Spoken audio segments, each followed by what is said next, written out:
बिस्मिल्लाहिर्रहमानिर्रहीम। अस्सलाम वालेकुम dear student, welcome to online classes. बेटा आज हम फार लूप को डिस्कस करेंगे। फार लूप की बेसिक ऑलरेडी, क्योंकि आप लूप और वाइल लूप को देख चुके हैं तो बेसिक आपको ऑलरेडी आइडिया है कि लूप्स किस पर्पज़ के लिए यूज़ होती हैं। तो लूप हमारी कोई भी रिपीटेड टास्क को, हमारे पास कोई भी रिपीटिशन हमने करवानी हो तो हम लूप्स को यूज़ करते हैं। वाइल लूप की भी आप वर्किंग देख चुके हैं, तो फार लूप भी बिल्कुल जब भी हमें कुछ चीज़ें रिपीट करवानी हो, कोई भी टास्क रिपीट करवाना हो तो हम किस को यूज़ करेंगे, फार लूप को यूज़ करेंगे। अब फार लूप की आप बेसिक डेफिनेशन की बात करें तो फार लूप आइटरेट ओवर सीक्वेंसेस। अब उन सीक्वेंसेस में लिस्ट, स्ट्रिंग, इसके अलावा भी हमारे पास चीज़ें आती हैं। तो यहाँ पे लिस्ट और स्ट्रिंग की जैसे बात की गई है, आगे जाके आपने लिस्ट को भी पढ़ना है। स्ट्रिंग ऑलरेडी हम थोड़ा डिस्कस कर चुके हैं, बाद में भी देखेंगे। तो अगर लिस्ट की बात की जाए तो यहाँ लिस्ट है नंबर ऑफ़ आइटम्स की बात की जा रही है। जैसे हमारे पास एक लिस्ट होती है, जैसे मार्कशीट है, मार्क्स की लिस्ट, स्टूडेंट के मार्क्स की लिस्ट। इसी तरह फॉर एग्जांपल कुछ आइटम्स हैं उनकी लिस्ट, जैसे घर वाले लिस्ट बना देते हैं कि ये वाले आइटम परचेज़ करने हैं। तो इसी तरह यानी कोई भी लिस्ट हो सकती है। हम बिल्कुल प्रोग्रामिंग के अंदर भी लिस्ट को इसी तरह ही यूज़ करते हैं, जिसके अंदर हमारे पास मल्टीपल आइटम्स होंगे। अब इस लिस्ट को गो थ्रू करना हो तो उसके लिए हमें, क्योंकि सेम टास्क है ना, रिपीट हो रहा है। जैसे आप देखें कि सेम टास्क कैसे है कि आपके लिस्ट के अंदर 100 आइटम्स हैं और उनको आपने डिस्प्ले करवाना है। तो आप देखें, उनको प्रिंट करवाना है तो तमाम के लिए प्रिंट की कमांड नहीं चलना है ना। आप अपने हिसाब से देख लें कि आपको कोई कहता है कि ये जो मार्क्स वाली लिस्ट है ना, ये पकड़ो और मुझे बोल के बताओ किस स्टूडेंट के कितने मार्क्स हैं। आप देखें, आप लिस्ट से देखेंगे, पहले स्टूडेंट के मार्क्स और बोल के बता देंगे। फिर नेक्स्ट आप क्या करेंगे, दूसरे स्टूडेंट के मार्क्स देखेंगे और बोल के बता देंगे। फिर तीसरे के देखेंगे और बोल के बता देंगे। अब देखें, इसमें वैल्यूज़ चेंज हो रही हैं, लेकिन जो टास्क है वो सेम है। यानी वो टास्क रिपीट बार बार हो रहा है कि आप लिस्ट को देखते हैं आंखों की मदद से और फिर अपनी ज़बान से उसको बोल के बता देते हैं कि ये इस स्टूडेंट के इतने मार्क्स हैं। तो ये वाला जो टास्क है ये सेम रिपीट हो रहा है, यानी प्रोसेस सेम है, रिपीट हो रहा है। लाजमी बात है कि वैल्यूज़ क्या होंगी, चेंज होंगी। तो बिल्कुल यहाँ भी फॉर एग्जांपल हमने लिस्ट ऑफ आइटम्स को क्या करना है, डिस्प्ले करना है। तो प्रिंट की कमांड ही तमाम के लिए चलनी है बार बार। जस्ट क्या होगा कि पहला आइटम पहले डिस्प्ले हो गया तो फिर नेक्स्ट बार क्या होना चाहिए, नेक्स्ट, फिर उससे नेक्स्ट। तो ऐसे रिपीटेड टास्क के लिए भी हम क्या करते हैं, फॉर लूप वगैरह को यूज़ करते हैं। स्ट्रिंग की बात की जाए तो स्ट्रिंग में आपको पता है मल्टीपल करेक्टर्स होते हैं और हर करेक्टर को अगर हम डिफरेंट डील करना चाहें, किसी भी पर्पज़ के लिए हो सकता है, हम अलग अलग करेक्टर्स करना चाहें, उसका कोई भी मकसद हो सकता है। जैसे एक मकसद ये है कि फॉर एग्जांपल लोअर केस में वो पूरा वर्ड लिखा हुआ है, हेलो लिखा हुआ है, और वो छोटी ABC में लिखा हुआ है। आप उसे बड़ी ABC यानी कैपिटल में कन्वर्ट करना चाहते हैं, तो फिर आप क्या करेंगे, आपको यहाँ पे एक साथ भी आप यानी फंक्शंस, बिल्ट इन फंक्शंस होते हैं। लेकिन अगर आप पहले करेक्टर्स को करना चाहते हैं या हर करेक्टर को आप अपर केस में कन्वर्ट करना चाहते हैं, तो आपको क्या करना पड़ेगा, आप लूप लगा दें और लूप के साथ आप क्या कर दें, रिप्लेस करते जाएं उसको। जो छोटी ABC में है यानी लोअर केस में जो लिखा हुआ है उसको अपर केस में कन्वर्ट करते जाएं हर करेक्टर्स को। आप करेक्टर्स की शिफ्टिंग करना चाहते हैं, उसके हर करेक्टर से कोई और वर्ड बनाना चाहते हैं, कोई भी आपको टास्क दिया जा सकता है या आपको कहा जा सकता है कि ये जो करेक्टर्स हैं ये आप इनको डिसेंडिंग ऑर्डर में कर दें।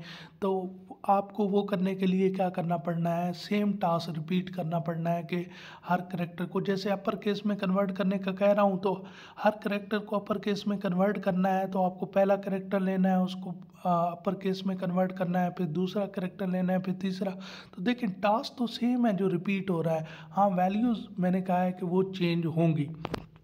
फिर उसके बाद इसके बेसिक सिंटैक्स की बात की जाए तो बेसिक सिंटैक्स के अंदर फॉर कीवर्ड है, एज इट एज आएगा।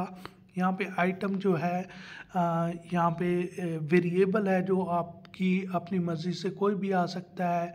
जैसे X आ सकता है, Y आ सकता है, यहाँ पे कोई भी हो सकता है। फॉर एग्जांपल एक कार के कोई कंपनी है और उनकी लिस्ट है कार्स मॉडल की लिस्ट है या कार्स की लिस्ट है, तो आप यहाँ पे फॉर कार भी लिख सकते हैं, इन कार्स या कार लिस्ट। फॉर एग्जांपल आपकी वो जो लिस्ट का नेम है वो आपने कार लिस्ट नाम रख दिया है, तो यहाँ पे फॉर आइटम की जगह आप क्या लिख सकते हैं, कार लिख सकते हैं, एक्स लिख दें, वाई लिख दें। वो ऑलरेडी आपको समझा चुका हूँ कि नाम जो है वो ऐसा रखना है जो मीनिंगफुल हो, जिसको देख के पता चल जाए कि इसमें क्या होगा। अदरवाइज आप एक्स वाई जी भी रख देंगे तो वो चल जाएगा। तो फॉर कीवर्ड है, आइटम की जगह कोई भी आ सकता है। इन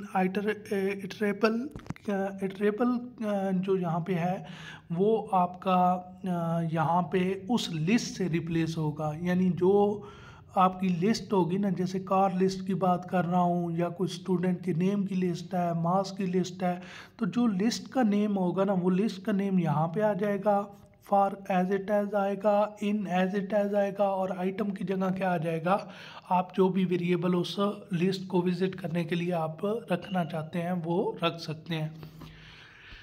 फिर ये किसी भी ऑब्जेक्ट के साथ काम कर सकता है। ईजियर टू रीड है देन वाइल लूप और पैथनिक वे टू आइट्रेट।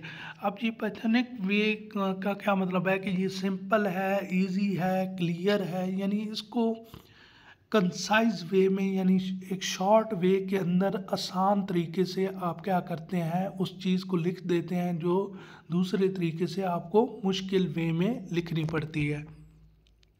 उसके बाद यहाँ पे बात की जाए तो आइट्रेटिंग ओवर कलेक्शंस।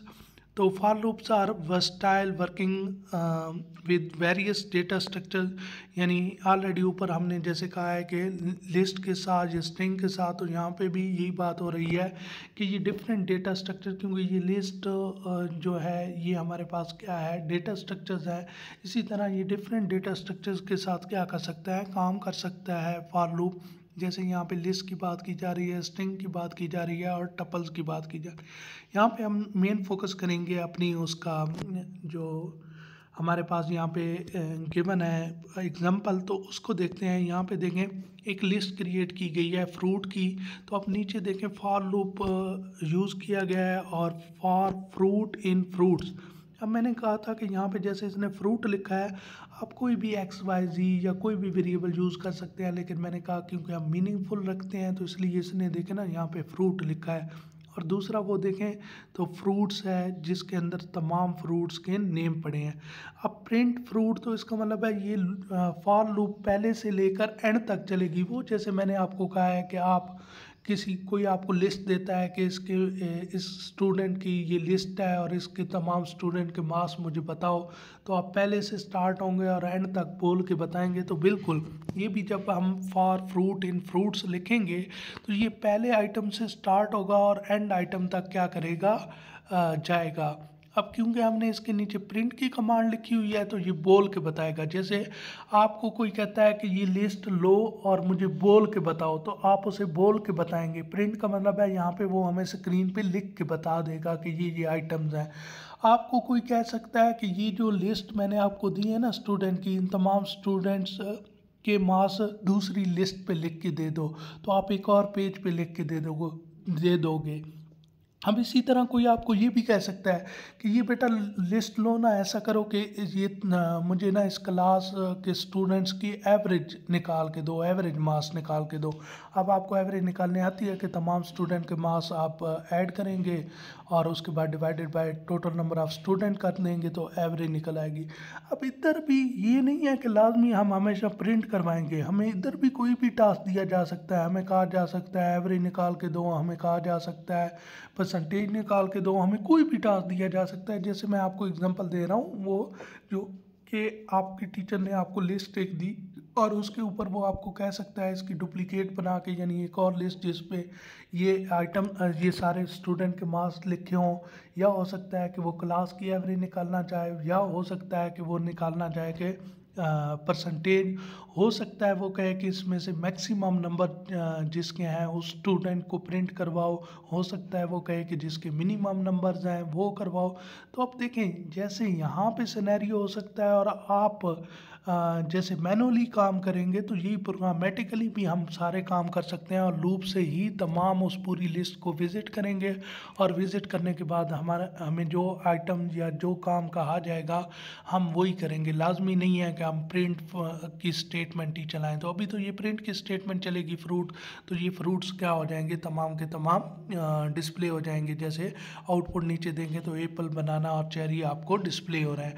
इस साइड पे देखें तो यहाँ पे भी क्या किया गया है कि एक आपकी डिक्शनरीज क्रिएट की गई है जो कि स्टूडेंट के नाम से क्रिएट की गई है। इसमें अब स्टूडेंट का नेम जो है वो एलियस रखा गया है और 825। अब देखें इसमें भी इसको डिस्प्ले देखें तो फॉर की कामा वैल्यू, अब उसमें देखें एक यूज़ हुआ है फॉर फ्रूट और इसमें की कामा वैल्यूज़ दो यूज़ हुए हैं, क्योंकि ये जो नेम है ये की है और जो वैल्यू है वो एलियस है। उसके अंदर देखें एक लिस्ट थी और लिस्ट में से जस्ट और जस्ट आइटम थे, लेकिन इसमें डिफरेंट कीज़ के अगेंस्ट मुख्तलिफ वैल्यूज़ रखवाई गई हैं। नेम के अगेंस्ट जैसे नेम रखवाया गया है एलियस यहाँ पे, और एज के अगेंस्ट 25। तो यहाँ पे की जो है वो नेम और एज है, और जो वैल्यूज़ हैं वो एलियस और 25 हैं। तो for key comma value in student dot item, यानी स्टूडेंट डॉट आइटम यानी स्टूडेंट के अंदर जितने भी आइटम्स हैं उनको तमाम को विज़िट करो और उनकी की भी डिस्प्ले करवाओ और वैल्यू भी। प्रिंट के अंदर आप देखें तो प्रिंट के अंदर हमने साथ में एफ़ यूज़ किया और की और वैल्यूज़ हमने लिखी हुई हैं, और आपको पता है कि एफ फॉर्मेटेड आउटपुट के लिए होता है, और जब हम ये यूज़ करते हैं तो डबल कोटेशन में भी वेरिएबल लिख दें तो हमें वो कर्ली ब्रेसेस के अंदर तो हमें वैल्यूज़ ही डिस्प्ले होती है। तो आप देखें नीचे आउटपुट आपको नेम एलियस आ रहा है और 825। इससे ज़्यादा हमें जो फोकस करने की ज़रूरत है एक स्ट्रिंग वाली और एक और आपको रेंजेस वाली एग्जांपल दिखाता हूँ जो कि हमें फोकस करनी है। स्ट्रिंग की एग्जांपल देखें तो लैंग्वेज पाइथन, और आप देखें फॉर यहाँ पे आप देखें यहाँ पे जैसे मैंने आपको कहा था कि CHAR की जगह जैसे यहाँ पे 4 लिखा हुआ है, तो आप कोई भी वेरिएबल यूज़ कर सकते हैं XYZ। तो यहाँ पे इसने 4 वेरिएबल यूज़ किया। For keyword as it is आया, इन एज इट एज आया, और लैंग्वेज। लैंग्वेज क्यों है, लैंग्वेज ऊपर आपको पता है कि ये स्ट्रिंग वेरिएबल है, तो यहाँ पे भी लैंग्वेज आ गया। फिर प्रिंट किया गया 4 को, तो 4 के अंदर अब पहले P आएगा, फिर Y आएगा, फिर T आएगा, फिर HO आएगा, और फिर O, और फिर N। तो यहाँ पे देखें आपको पाइथन नज़र आ रहा है PYTHON डिफरेंट करेक्टर्स, यानी करेक्टर बाय करेक्टर ये रीड करेगा। वो मैं आपको बता चुका हूँ कि ये करेक्टर बाय करेक्टर हम क्यों रीड करते हैं और इसके साथ हम क्या कुछ कर सकते हैं। फिर उसके बाद यहाँ पे एक सेट की एग्जांपल है जिसमें यूनिक नंबर 152 लिए गए हैं, और फिर उसी लिस्ट की तरह ही इनको क्या किया गया है, डिस्प्ले करवा दिया गया है फॉर नाम इन यूनिक नंबर्स, और प्रिंट करवा दिया गया है। फिर उसके बाद अगर बात की जाए तो यहाँ पे नीचे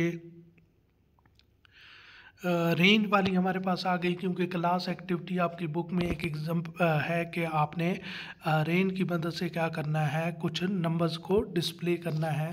तो रेंज जो है वो एक आपका फंक्शन है जो कि किसके लिए यूज़ होता है, generate sequence of number ideal for fix iterations और इंडेक्स बेस्ड लूपिंग। यानी इसके अंदर आप देखें ना तो इसने कहा कि ये जनरेट करता है रेंज सीक्वेंस ऑफ नंबर।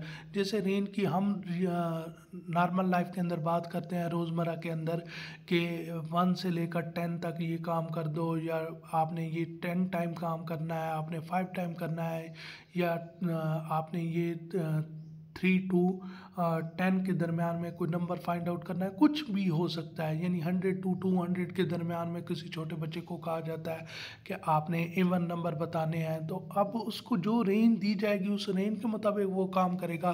तो बिल्कुल ये यहाँ पे भी फिर फॉर लूप रेंज के मुताबिक ही काम करेगा जब हम साथ में रेंज फंक्शन को यूज़ करेंगे। और इसमें फिक्स्ड आइट्रेशन हो जाती है। लाजमी बात है जब मैं कहूँगा 1 से 10 तक, तो इसका मतलब है 1 से 10 तो मैंने उसको रेंज दे दी है, तो फिर वो क्या करेगा, उस रेंज के मुताबिक ही काम करेगा, उस रेंज से बाहर नहीं जाएगा। तो अब देखें यहाँ पे रेंज के अंदर क्या होता है, स्टॉप पॉइंट होता है। लाजमी बात है कि 1 से 10 का है तो उसका मतलब है 10 क्या है, उसका स्टॉप पॉइंट है।